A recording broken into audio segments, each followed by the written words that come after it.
Welcome to Failing for You, where I'll fail so you don't have to, or even better yet, so you can too. Hey everybody, welcome back to another episode of Failing for You. I have a guest on today that I've been wanting basically since I started the podcast, but we're both very busy, but luckily our schedules finally aligned.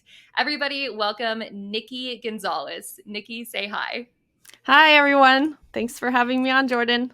Yes, of course. So I actually went on Nikki and Allie's podcast, Automation Ladies, probably a few weeks before I decided to start mine. And I was like, this is just so much fun. But if you guys want a very enjoyable podcast, go listen to Nikki on Automation Ladies. And yeah, it'll be a great time. But Nikki, can you introduce yourself a little bit? I guess let me ask you specific questions. I hate when people are like, "Hey, who are you?" And you're like, "I am Nikki." Yeah. Let's start with the basics. What do you do? What is your job? Let's start with job. Nikki's very busy like me. She does a lot. My job. So I am technically head of partnerships at a startup called Quotebeam. Okay. We are a B2B marketplace in the industrial automation industry. And my official title as head of partnerships, I work with all of our partners on the marketplace. So you think of marketplace, it has buyers and it has sellers, right? Mm-hmm. So primarily I bring on and work with distributor partners that provide the inventory that is sold on our marketplace.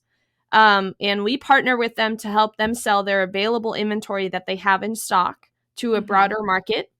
Because traditionally distribution channels in the industrial automation industry have been very local and very offline. Mm-hmm. And right now with the supply chain issues we've been having over the last few years, there are a lot of people out there that need parts that have a really, really long factory lead time, and their local distributor might not have them in stock. But that doesn't necessarily mean that no distributor anywhere might actually have some on their shelf. It's just not as easy as going to Amazon or Googling for them, because a lot of these distributors are not very well set up for e-commerce. So that is what I technically do for my job. What I really do in my job, though, is a lot more than that, but I'll leave it at that for now. Okay, so you do that. You're the host of Automation Ladies, or co-host, should I say. What Yes. is there anything else on the resume or the CV that's currently going on right now? No, I've really tried really hard to push everything off of my plate. Yes. I used to be a pretty active real estate investor.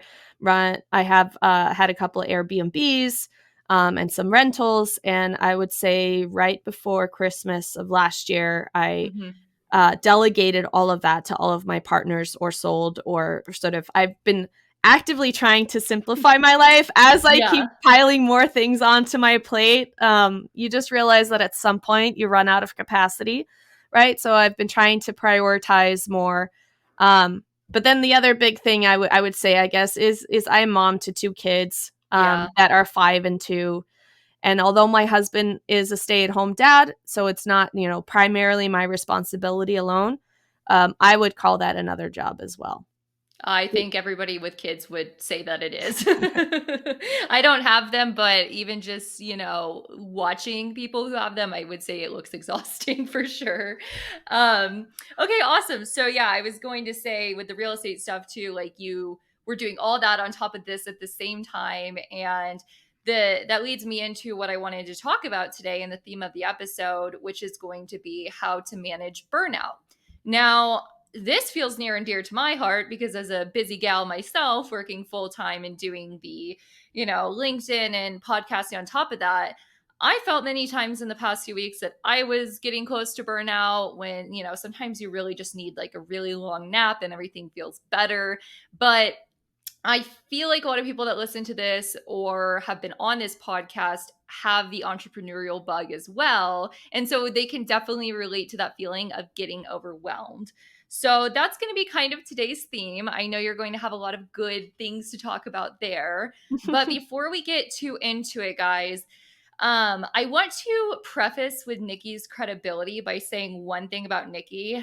A lot of people in our industry know her, and I've talked about Nikki with a lot of them.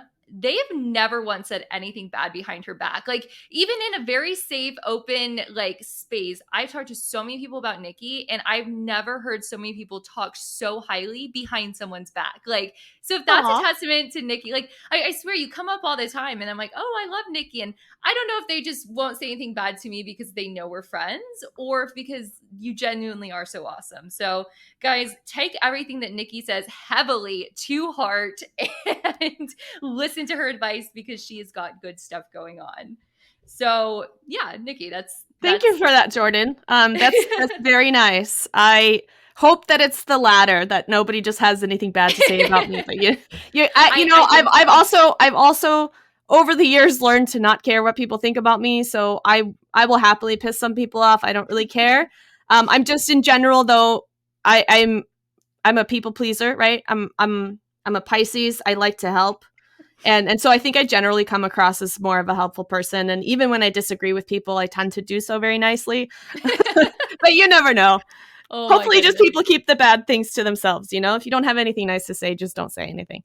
I think that's the issue. I think they only have nice things to say, so they'll keep saying them. But okay, so first I want to talk about the, I guess, responsibilities of the things outside your day job. Sometimes for me, I feel like my day job's the simplest part of my life, and everything else that's chaotic is trying to manage my hobbies. So How long has it been since you guys started Automation Ladies?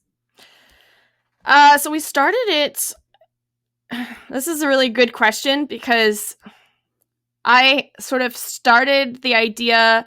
LinkedIn is probably the best place to find out. I think it might say 11 months now. But that's when I first created the company page. And that was really just kind of after I brought the idea up to Allie, after she said yes, I was starting to just create what I thought were like placeholder assets, right? I created a little graphic in Canva. I bought a domain name. I created a LinkedIn page. And these things usually never see the light of day unless somebody pushes them out there. I wasn't ready to push them out there. But that's what you get by having another person, we're not as confident in our abilities as you are, Jordan. It took us a lot longer to get here and to get this started, and then it took each other to kind of push things forward. But Allie pushed this thing into existence by starting to share it with her huge amount of followers and stuff, and then it became real, and it became real before we were ready, and it became real before we recorded anything.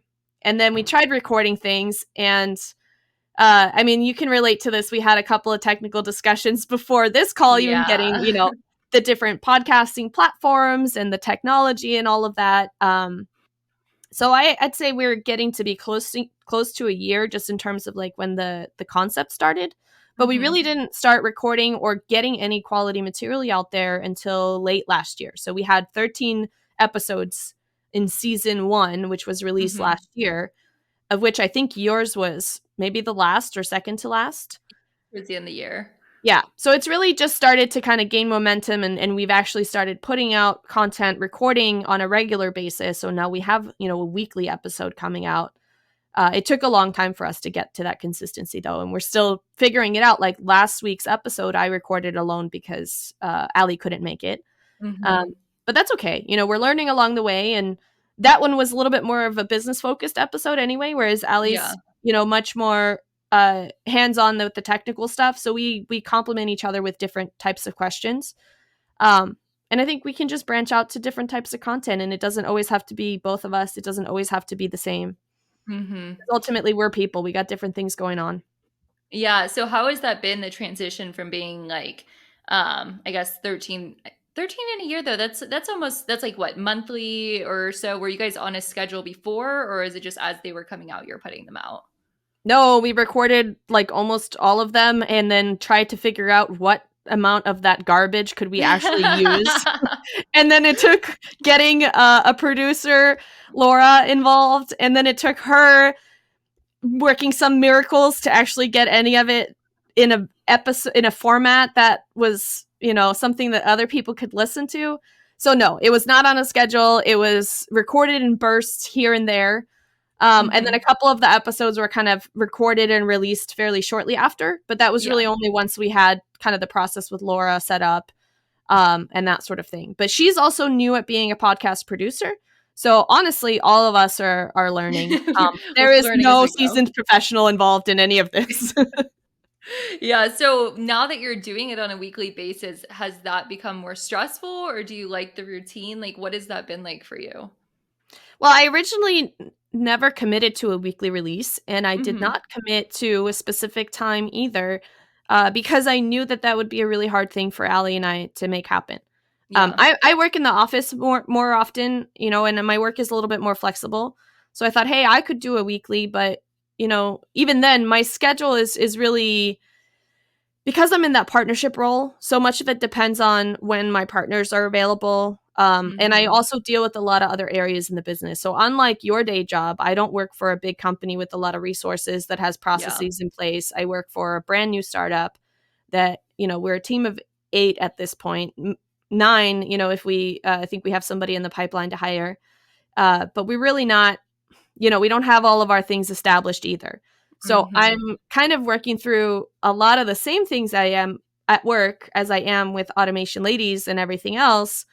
Uh, even with my parenting and being in, we just moved to this city a year ago. Yeah. So almost everything I'm starting over in some way or new way or trying something that I don't know how to do or being challenged. Pros and cons to that, right? Yeah, absolutely. No, it's definitely difficult. Like I'm a very routine person and I feel you because like we just moved to Houston a few months ago and it just feels like it takes so long to get back into like it's something that feels normal, like having some sort of consistent thing going on. And I've worked for startups too, and it is a lot. Like you wear a lot of hats, you do so much, and it could be like you really feel like it is up to you whether or not the company survives and thrives or fails. And that can be very, very stressful. So, like, how do you cope with that amount of stress? Plus, still show up all bubbly on Automation Ladies and then consistent on LinkedIn. Like, how often do you think to yourself, like, should I stop doing something or should I mean, I guess you recently just went through that. Like, how did you get to that point with cutting off all the extra businesses? Well, it was a journey. So I used to have a career in the industrial automation industry. And then in 2018, I left it. And my husband and I moved states from California to Washington. Uh, and we started doing more real estate investing. So we had done it as a hobby on the side. And I Yeah. had one of these nice, cushy jobs where I didn't have to work 80 hours a week. Yeah. I had a nice, quiet office and sometimes some downtime. And it was an amazing opportunity to start. Like I bought my first house there, right? You had a stable W2 and I had enough time to figure out, finding a house to buy, researching, Mhm. figuring it all out. Like, and it's a lot. Yeah. Especially because we bought an investment property slash a house to live in. It was a triplex. And I had to get a little bit creative to even figure out how we could afford to buy a place because I was living in the Bay Area at the time and I'm not, in the Mhm. highest paying tech industry. And, but then, we moved to Washington and we started in real estate investing after having done it twice on the side, right? I Yeah. bought a triplex in Oakland, I bought a duplex in Houston. And both, were very time consuming, but my husband, worked on those things pretty much full time as well back then and we didn't have kids. So it was very Yeah. different. And then we moved to Washington and we started that business. We figured once we had my daughter, I wanted to not be chained to a very highly stressful job because I had Mhm. my last job before that was also at a startup where I was the first non-engineering You're hire. addicted to startups. It's one of those things that crazy people do. Um, I love it.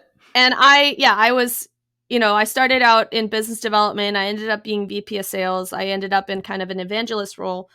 But again, handling a lot of things behind the scenes that don't go into the job title, but that's what you do at Yeah. startups, right? You might, if you manage to sell something, you might be the one implementing it too, because it's just Yeah. there's not enough hands to do everything, and there's nobody to fall back on. Like if you're out sick or you take a vacation, you don't have a department behind you, right? Mhm. And in startups is different. It's not that you don't have any support behind you. You have a lot of very committed, usually very close knit, people. But just everybody's plate is usually always overloaded, and so it is a very different thing than being able to, Absolutely. take your couple weeks off and the world will go on. Um, so it's been it's been since probably like 2016 that I've been in this mode of operating, which is having a lot of things going on, doing side projects, doing the real estate, doing a job, doing conferences. And Yeah, I forget. You go to so many like trade shows and conferences. Like we haven't even gotten to that portion yet. My goodness, yeah, you do a lot. so I think I've just kind of gotten used to it in a way. And, some of my family and friends are like, how do you do this? How are you not, crazy or just have constant anxiety? And I have had bouts of that. Actually, in my last startup job, I had a period of maybe, it got progressively worse, but I started to have really bad anxiety. I thought I was going to have to go on medication or something. Because it debilitated me for a little while. Like I would have to go out in the parking lot and just cry or something, or like call my mom, like, or just stare at the sun because I couldn't do all the things that were on my plate constantly. And I learned a really good lesson from that. At first, I was embarrassed to tell anybody, but then I was like, you know what? This is affecting my work. This is affecting, my coworkers, my boss. I was working remotely and I was running my own office, so there wasn't anybody above me physically there to see it, but I made the decision to call my CEO that I worked with at the time, Amjad, and I just was straight up with him. And I told him, I was like, hey, I need help. I need some change. Like, I'm not sure exactly what I'm going to do about this, but I'm telling you now so that you know that, like, this is going on. I'm going to have to do something about it. I don't really want to go to the doctor and just go on medication because part of, like, what I do is so very... it's high intensity, it's high focus, it relies on a lot of what I know, my skills, and I'm afraid that if I go on medication, like, might that alter how I work or what I do. But I had to have that conversation. I understand that. And we talked about, okay, what do we need to rearrange in your work? What's happening at work that might be causing this? But it was a combination of me letting go of some projects that I didn't need to be in charge of and things that I didn't initially admit, but were probably causing me some anxiety. And then I actually ended up going to acupuncture, which was something that it was kind of a fluke. Ooh. I happened to be walking by an acupuncture clinic close to my office in Berkeley. Yeah. And I decided to look on my phone, does acupuncture help with anxiety? And Google said so. So I tried it. and it worked. Did it help? Absolutely. You still do it? No, not consistently. Gosh. But if I ever get to that, still, like, if I get to that state again, you bet you that's one of the first things I'm going to go back to doing. Yeah, I don't do a lot of self-care type things. People give me a hard time about this a lot. That's how I survive. Yeah, I know, but okay, it's easy for you to say I need to, but are you going to take the things off of my plate that I need to do or pay me for the time that I'm going to quote unquote take for myself? Because I have to be honest, the whole you need to platitude to somebody that is struggling is not helpful. Like, that person knows that they need to. Yeah. It's not that they're oblivious to the fact that, yeah, they could do with the massage now and then or a nap or, taking some time for themselves. But it's like, it's the reason I don't do it much is not because I just didn't know or nobody told me that I need to take time for myself. Really? Yeah. But does taking, okay, so being somebody that is so, like, used to being busy and finds a lot of fulfillment in it, is taking time to yourself actually relaxing to you, or do you feel stressed that you need to be doing more? I usually feel stressed when I try to take time off. Like, and I'm not saying that that's a good thing or that's how it should be.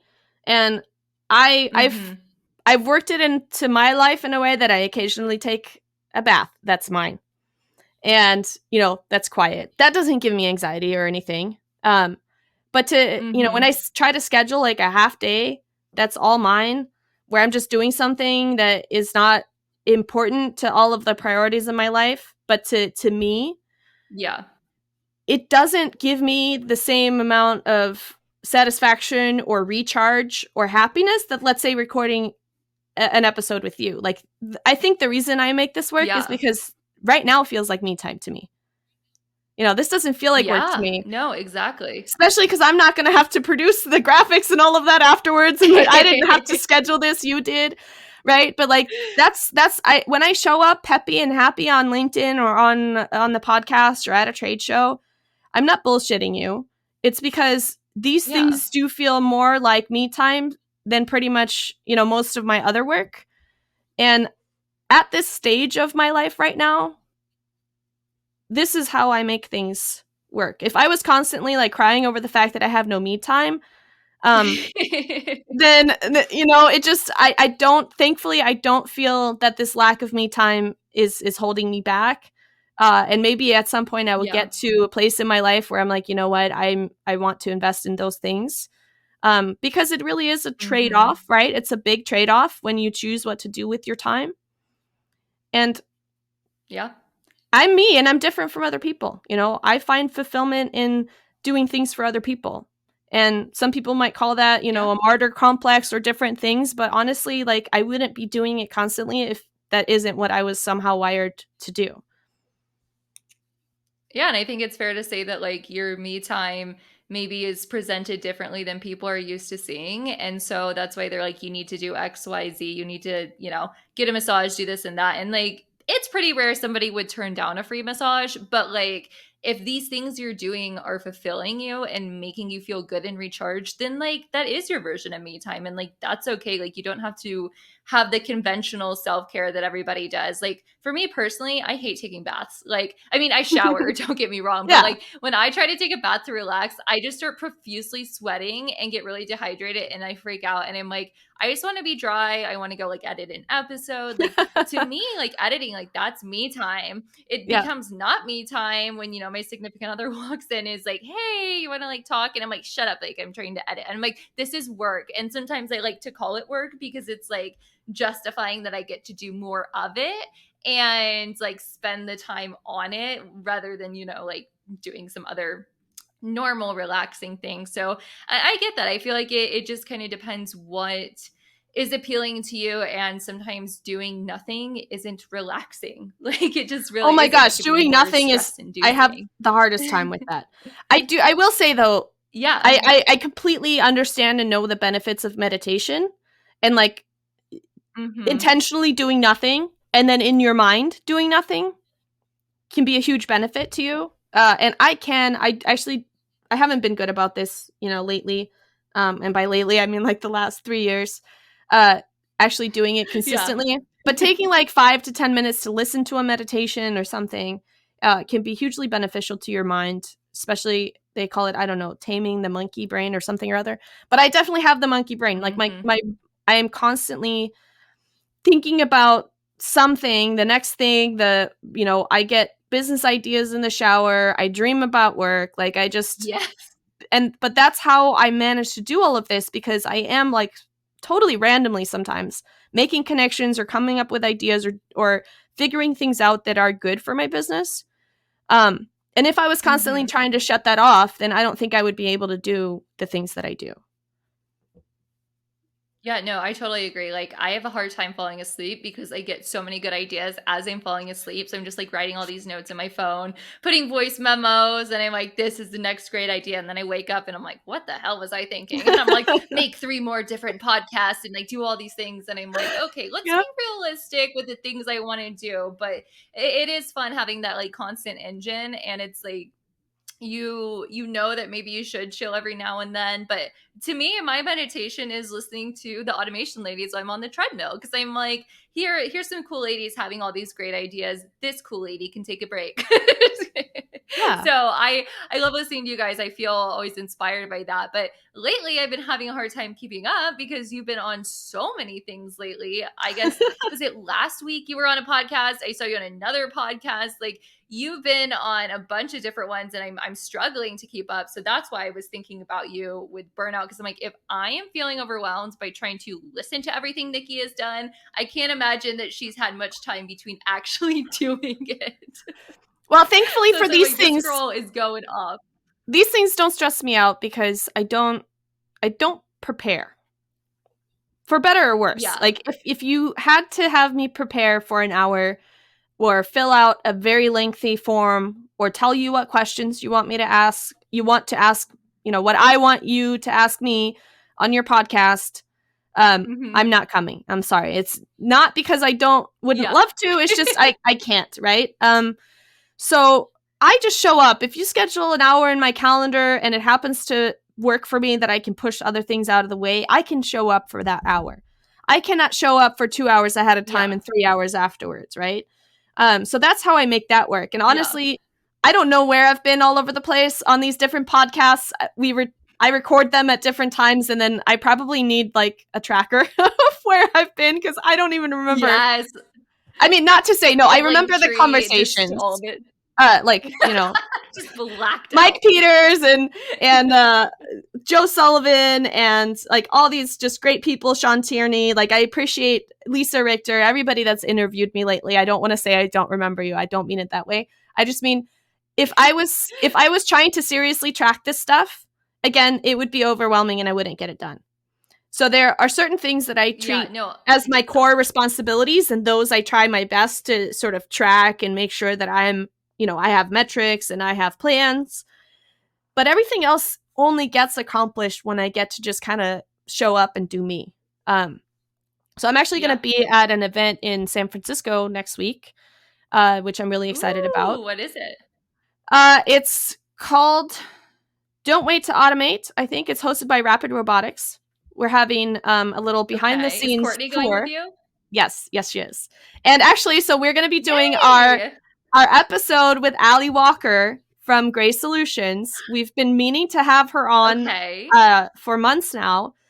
And I accidentally double booked myself this trip and Allie's episode. And so I thought, oh shoot, no. I don't want to reschedule Allie, and I can't reschedule this trip.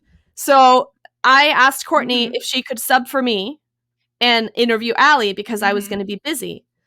Well, then turns out that both Allie Walker and Courtney Fernandez are coming to San Francisco, and we're recording live together in one of Rapid's nice conference rooms, I'm sure, after we have our virtual summit earlier in the day. Andrew Crow is going to be there. Aaron Prather's going to be there. It's going to be, I'm really, really looking forward to this. Yeah. But then we get to do our episode kind of the way we planned, just very different because we're all going to be in person, except for Allie, my Allie, Allie Gilpin, because she has to, she's got responsibilities with her customers and with her cats at home, so she can't come. Oh my goodness. So now, I mean, I've noticed, I guess it was the last episode you released or the next one that Courtney was going to be your co-host in that one. And I think it's interesting because for me, I love that you guys like have this full team that works and like produces and that you have like options for co-hosting. But I feel like the opposite approach works for me of doing everything by myself because it works with my schedule. And I don't know if it's a thing of me being a control freak or if it's too lazy to have to coordinate constantly with people.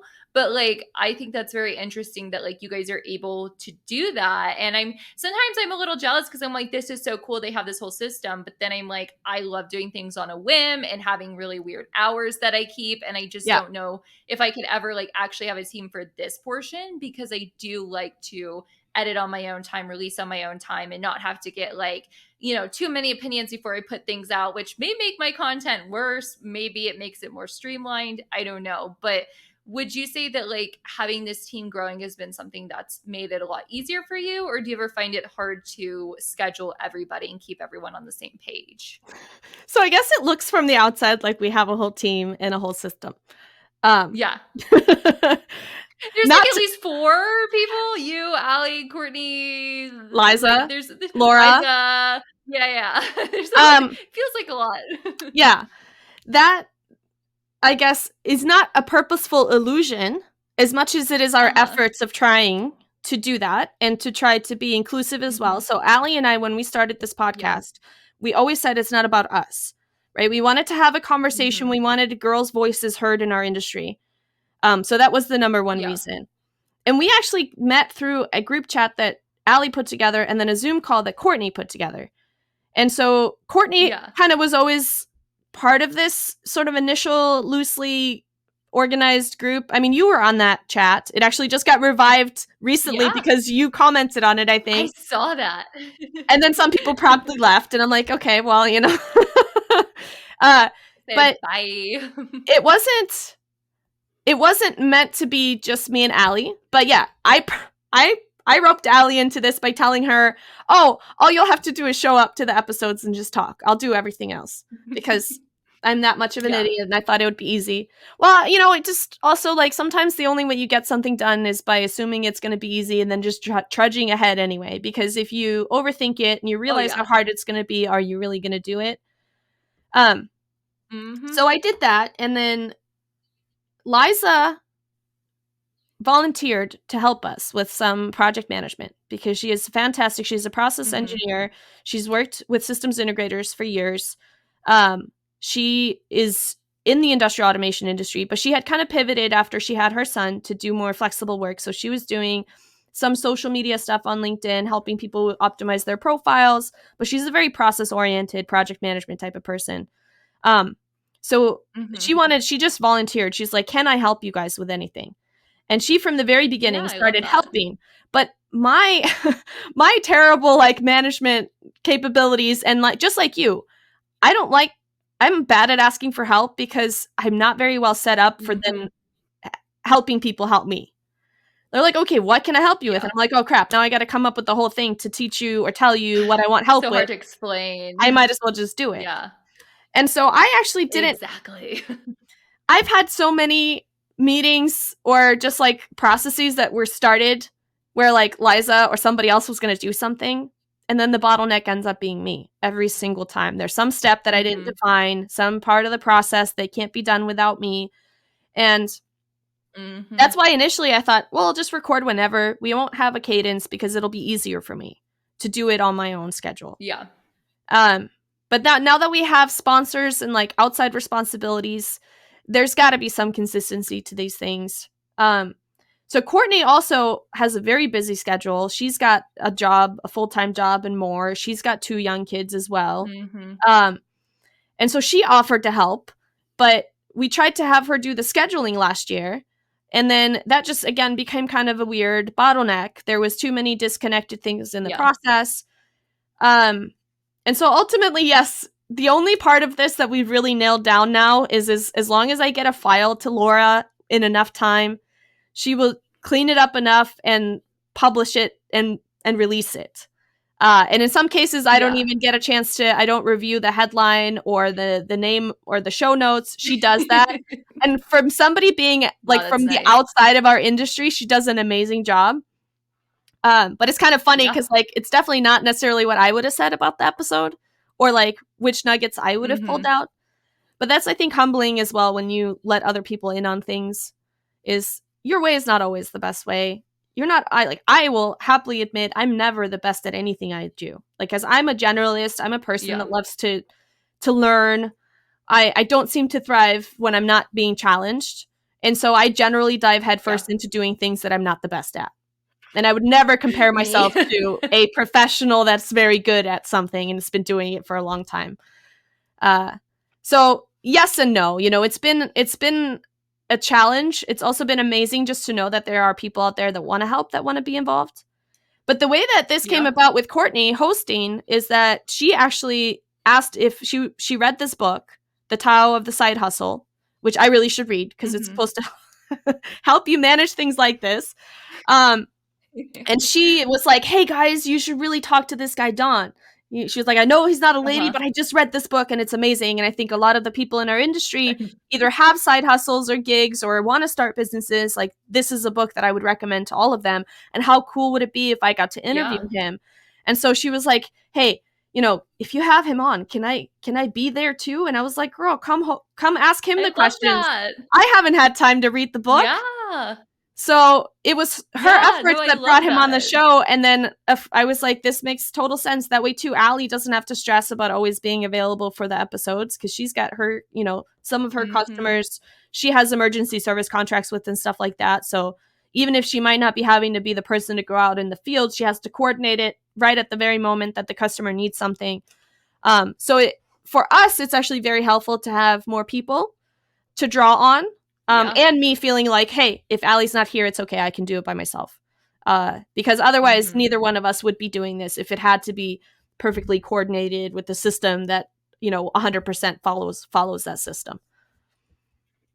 Yeah, no, I like that though. It sounds like it's working for you guys, and the way that it comes off is very just like community and just like collaborative synergy, like just between a bunch of awesome ladies. So I think the idea that you guys are trying to put out there, it's like it's coming through in what you're actually doing. And so I really appreciate that about your approach of producing it, just because like how they're all volunteering to help. Like I think that's just really a testament to that they want voices for women in this industry, and you guys are doing it. So sometimes like I said, I struggle with asking for help or knowing whose help to accept, because I've had people be like, hey, can I be your co-host? And then I just immediately get overwhelmed, because same thing for me, it's so hard to for me to like organize my thoughts and explain to somebody how to do something and like how a process works. And it's like, oh, it's just easier if I do it myself. So for now, I'm going to stick with having guests and some reoccurring guests that will be kind of a co-host feel. I had my first episode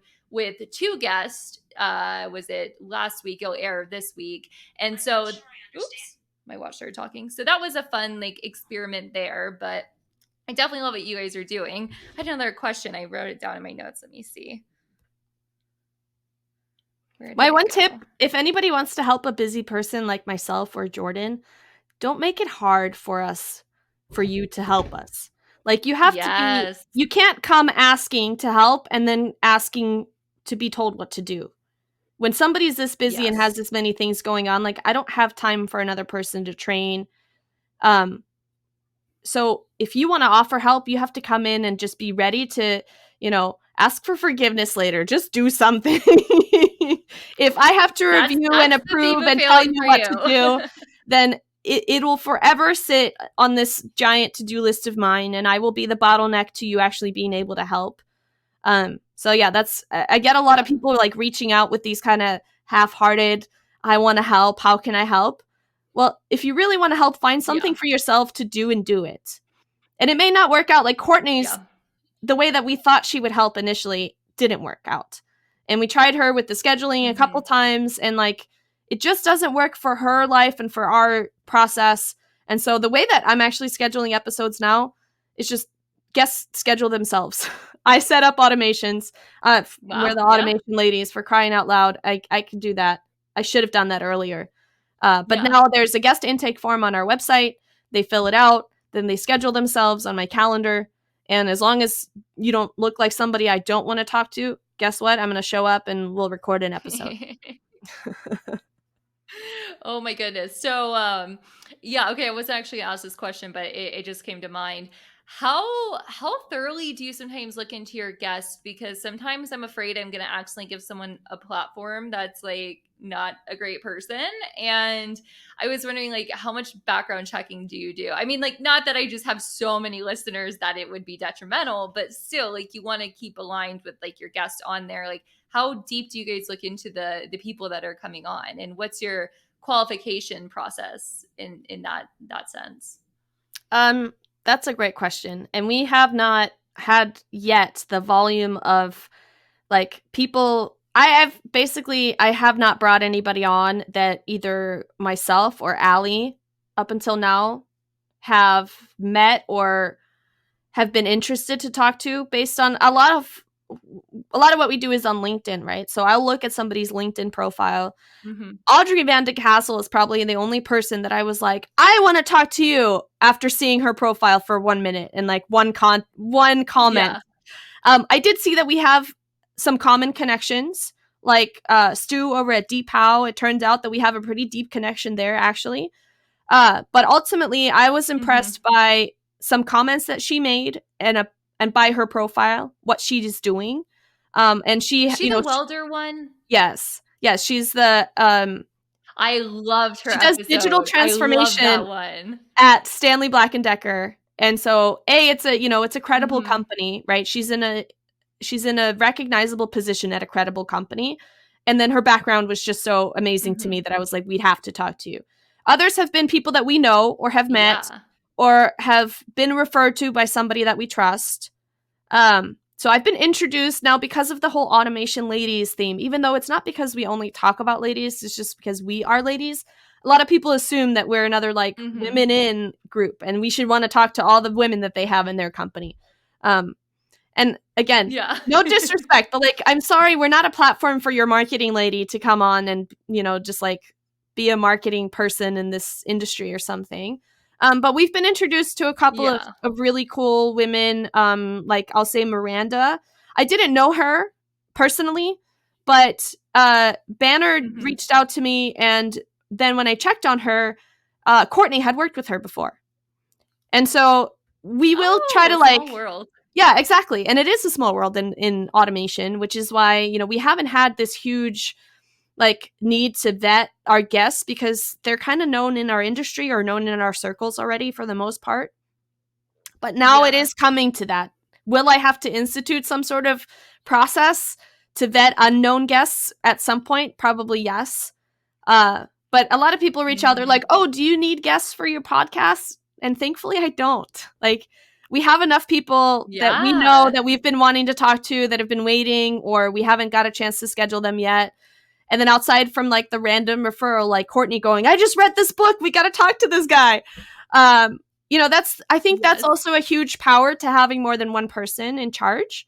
Is that now we have a bigger network of people Mhm. to draw from that we actually know and have worked with. I mean, we're having Greg, the camera guy, come on in March.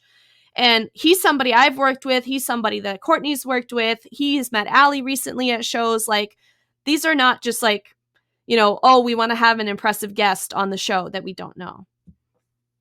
Yeah. Yeah, no, for sure. I love that. So I feel like half my guests that have come on, it's like not like they're even people with big followings or anything that I know would like boost ratings or like get that many Right. views. It's just like, oh, this person's really cool. I like what they're doing, and I want to have them on because I want to talk to them. And by having them as a guest, it's like a way that I get to know them a little better for an hour. They're like stuck with me, talking to me, and they have to be like there because they're recording. They can't leave. No, I'm just kidding. But like I get that. It's an interesting process of getting the guest on, but I know we're getting close to time. So I have one more question before we get close to wrapping it up. So something that I like that you do a lot and that Ali does and that all of automation ladies does is you guys really are good at giving women and other people in the industry platforms, and you're really good at reposting. You guys are good at being a part of like charitable good causes, and that is something that I've been pretty bad at up until recently, getting more involved in the Black Girls Do Engineer soldering station, where I've gotten to realize like how exciting it is to actually use our platforms to help people other than just like, post pictures of myself with automation stuff. Like, and I just wanted to ask you, what are your tips for people who are wanting to maybe shift to using their platform for something a bit more beyond themselves and their own self promotion and wanting to actually give back a little? Because I think you're very good at that. And I was curious if you have any tips. Thank you. Actually, Kara is going to come on, the founder of Black Girls Shut Do up. Engineer. Yes, I finally Oh got my her gosh. registered I've as been a wanting to guest. ask her, but I also, she's so busy. Oh, I'm so jealous. yeah. Well, and that's a backstory that, actually me committing to volunteer at her event when you stepped in for me was huge because Mm-hmm. I actually ended up having kind of a family crisis right around that time. And for me, I can schedule this stuff during my workday because I'm already like not at home, but my time at home is really Mm-hmm. precious because I don't have a lot of it, right? So it's at nights when I come home, dinner, bedtime, right? That's what I get. And then I get Yeah. weekends. And so I had committed to be at this event on a Saturday, which is a weekend, and it's a more difficult commitment for me to make outside some of this other Mm-hmm. work stuff. But it was a very important one. I really wanted to do this, and then I just generally signed up to volunteer, and then I ended up in the very important MC role, which was awesome. But then I had like a bunch of stuff come up, and that was one of the times where like I was on the edge of a burnout type situation. Like I overcommitted to things. Yeah. I had my family was now going through a bit of a crisis. I don't want to get into too much detail about that, but I was like, I have a really hard time saying now that I am going to go need to be somewhere on a Saturday instead of at home with my kids or with my family. Yeah. And that's where having a network of people that know you and that you can trust and vice versa is so important. Like, I don't know what I would have done, Jordan, if I hadn't been able to reach out to you and you happened to be available. I would have felt all kinds of terrible. I have no life. Yeah. No, but it also just, I mean, who would have It thought that wasn't you that just moved to crazy. Houston, that you were, that you were here and local and available? Like, it Yeah. was one of those things where, like, the stars aligned, right? I couldn't have predicted that. I couldn't have known It that I would did. have a resource that would work out as well as it did, because now you're doing even more with her. And I'm so happy to see that. And I love that. Um, I think, one of my learnings over the years is, like, you can't control everything. You can't foresee everything. You can't plan for Mhm. everything. So what can you do? You can put your intentions and your energy out there for your Mhm. network and your universe to kind of to start attracting the things that you do want to do or can do. So when Allie and I set out to Yeah. do Automation Ladies, the number one thing was that it was not about us, right? And therefore Mhm. we have never been in it to promote ourselves. We've never been in it because we wanted to Yeah. be creators, because we wanted to put our voices out there. We wanted women's voices, and I didn't want to complain about it anymore. So I wanted to do something about it. Yeah. And I think that intentionality has kind of come out in what we do with Automation Ladies. Why we share other people's content so much is because we don't have enough time to create all the content that we think that other people should see from women. So every time we see a girl Yeah. doing something cool in automation, or a tradesperson that's a woman, like in construction, whatever things we're missing in our feed, we feel like we're missing in our feed. We're like, you know what? The reason people follow Automation Ladies is because they also want to see more of that in their feed. Then let's bring in the community that's actually doing that and showcasing them in our Mhm. feed rather than ourselves all the time. Um, and so Yeah. that, I guess, is my number one advice: is if you want to do something like help, then just start telling people that you want to, or, try to do a little bit here and there. And then, people will eventually think of you as a person that they can come to, or, things like that. It doesn't happen overnight. You can't just ask once and get told no and then not know what to do. Yeah. You just got to constantly put that energy out there, and then people pick up on it. I will say too, if you're a podcaster that did start your podcast to get a platform for yourself or your company, there's also nothing wrong with that. It's actually, to me, it's a really great way Mhm. to market yourself in an authentic way when you're not pushing advertising. So, like, as a B2B podcaster, if you're starting a podcast for your business, my advice is, Mhm. don't think about your audience, think about your guest, right? Find your Yeah. ideal client or business partner that you want to, get to know more of those, and interview those people. Make those people your guests, because that's your opportunity for, 45 to 60 minutes of uninterrupted time of you talking with that person, asking that person questions, getting to know them and their problems. Yeah. Um, don't think about who's listening. That almost doesn't matter. That audience will find you if you're putting out quality, genuine content. Uh, but yeah, if you Mhm. have a platform like that and you focused it on your ideal client profile, and now you have all these interviews with these very impressive, important people, because a lot of people's ideal clients are like managers or CEOs and things like that. Um, then look at your network of guests as, that is now your network of people that you can rely upon or utilize uh, to Yeah. do some good, right? So whether it's mailing them every once in a while, if you have a great opportunity for a cause that you care about, they're now in your network. You've talked to them for an hour. They hopefully like you if you're not, you know, if you did it well. It went well enough. And so you do Yeah. have this network to draw upon. Just don't do it for selfish reasons, right? Most people respond well when you do something authentically to want to help somebody else. And I think most of the time, Absolutely. the Yeah. self-serving nature of, if you're trying to do it for yourself, that comes through as much as you think it won't. It does. It does. So just don't Yeah. try unless you're Absolutely. 100% genuinely actually trying to do it to help somebody.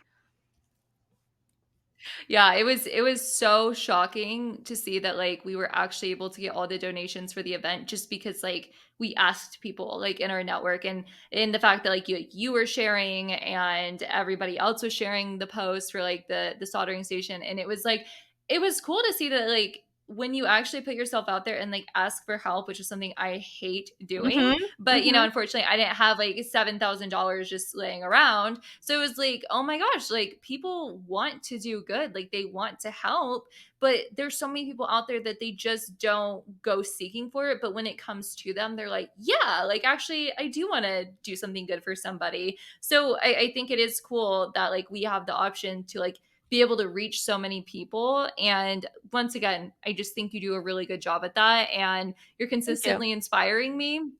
And now I just like, I feel so excited you finally got to come on here. And I know I'm going to go back later and think, oh, I should have asked this question or that question or whatever. But with the questions I gave you, you did so good and above and beyond. And I really appreciate you as a person, as a leader in this industry. And unfortunately, we don't have any questions this week because, like I said, I kind of dislocated my rib this weekend, didn't get to promote the episode like I wanted to. But I know that if I would have put it out there, Ed would have written in and asked, what is your favorite swag hat? So he always asks Ah, everybody that. So, Nikki, if you have a favorite swag hat, can you tell us? Because I know that's what Ed would have asked. I'm gonna have to use this opportunity to shamelessly promote my business.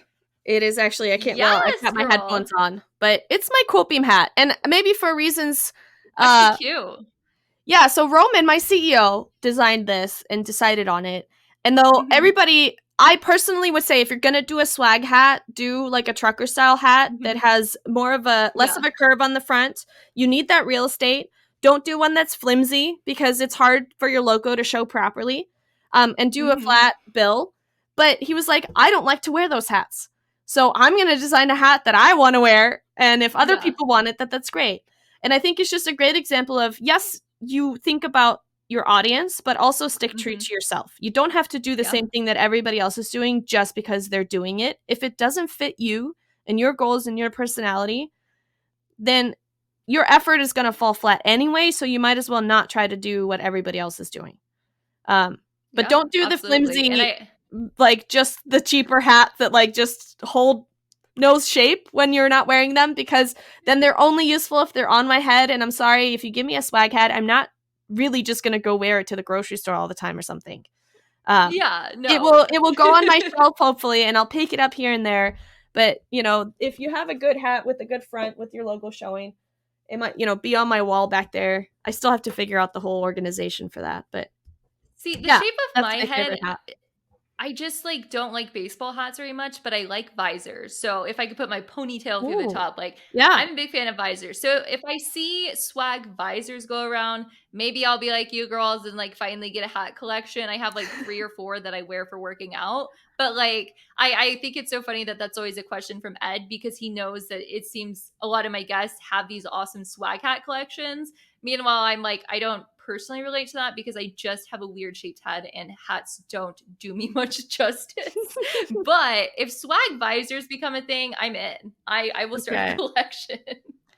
Duly noted. Honestly, But for me, it was also kind of yeah. a revelation because I've never worn these types of hats. My husband wears them. My brother-in-law wears them. I never saw a reason to wear a hat like that. But then when I started getting them, Yeah. I actually started wearing them because I realized that, like, hey, I can have a bad hair day and nobody will know because I've got a hat on.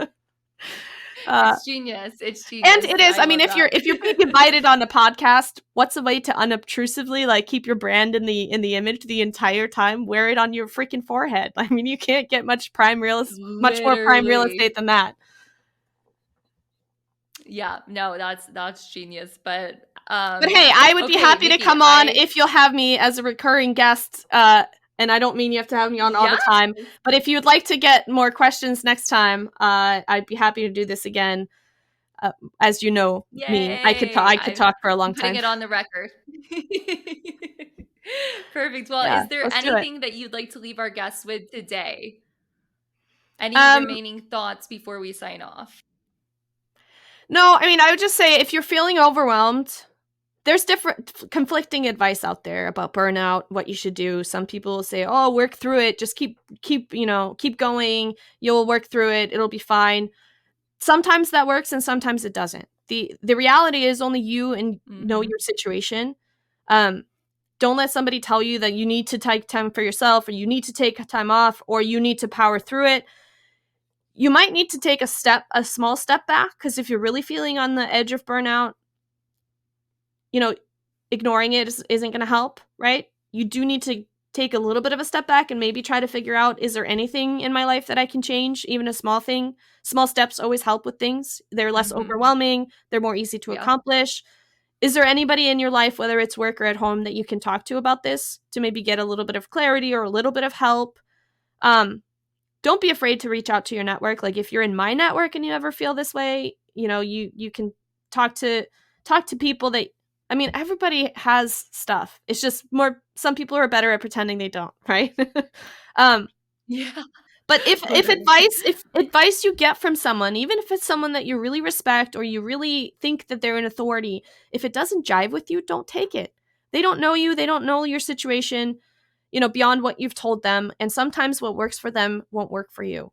But you never know what you'll find. So also be open-minded. Like, I had no idea that acupuncture would Yeah. help with my anxiety, but I was at a point of desperation and I tried it, and it probably saved me from having to go on, psychiatric medication or something at that point in time.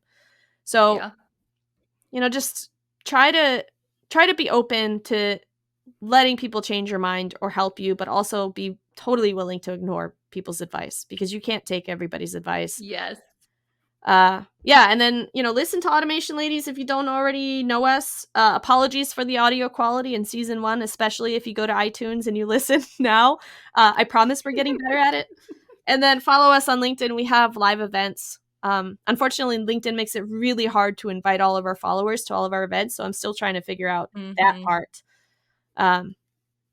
But yeah, I guess that's all I'll say about And us. And also then, get your quotes from Quotebeam. yes, if you are in the industrial automation industry, and, pass us on to your purchasing team if you don't need parts yourself. Everybody's struggling with something nowadays that has too long of a lead time where they can't get. We can help with that as the marketplace. And then if you're a distributor, we are a really good partner. We have been in the industry for a couple decades. We're not trying to come and disrupt and reinvent the way things work. We're really just trying to make it better for everybody, help everybody work together.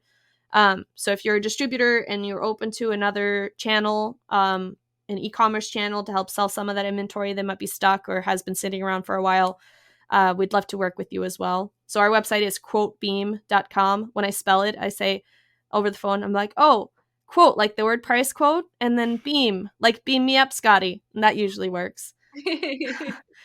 But I would also say, I wish I had industrial products. I would use Quotebeam. I am leaving this episode feeling like, the master whose students has far surpassed me. Not that I'm your master or your teacher in any way, Jordan, but you came You on are my master sensei. you came on our podcast, and then like 2 weeks later you just like released your own podcast, and you already were better at it than we are. So I'm super proud of you, Jordan, and I'm so happy to know you. Thank you for having me Oh, on. thank you. Likewise, Nikki, we appreciate you. And guys, I'm going to put everything Nikki said in the show notes, from the Quotebeam website to her LinkedIn, Allie's, Automation Ladies, all of the above, so you guys can keep up with her. I know it's hard to hear it and then type it sometimes. So those will be in the show notes, no worries. But thank you all so much for listening. And as always, I'm your host, Jordan Yates. And in the meantime, I'll be failing for you. See you next week.